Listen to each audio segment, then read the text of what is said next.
The media landscape is rapidly changing. There is a lot of noise around, and I think a journalist's role is to try and find the signal in the noise, to try as a trusted guide to help the audience understand what's important and what they don't need to worry about. And I think if you feel motivated to take that role on in your professional life, then journalism is for you. I think it's more important than ever these days that the journalism that an organisation produces and offers its audience is as accurate and balanced and as clear-sighted as it possibly can be. The difficulty with having so many outlets is that the audiences can receive so many different stories, and they need to filter out what's real, what's not real, what's good to watch, what's bad to watch, and so on and so forth. So I think skills standards have had to rise immeasurably.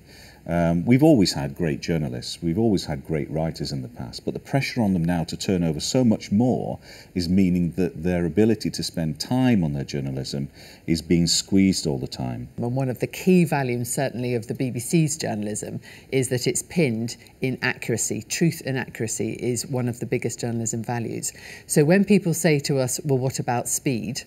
Absolutely, we want to be first, but we don't want to be first at the cost of being wrong. So all the journalists in their mindset have to second source stories, and nothing should be going to air just to be there first. It has to be accurate. Through a consistent set of values, through a consistent set of performance, you develop a level of trust with your audience.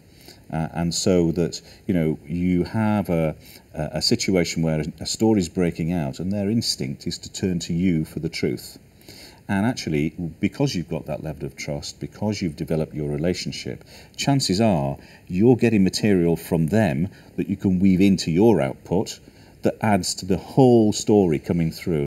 I always tell people who want to go into broadcasting that they need to have something to say, something of themselves to bring to this business.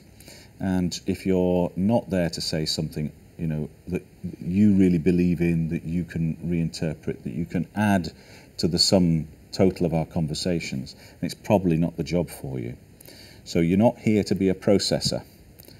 You're here to make sense of the world for your audiences, and that comes through education, it comes through training, it comes through life experience, you know, but it comes ultimately through you and your ability and your desire to, you know, give of yourself to this job. So have something yourself to say.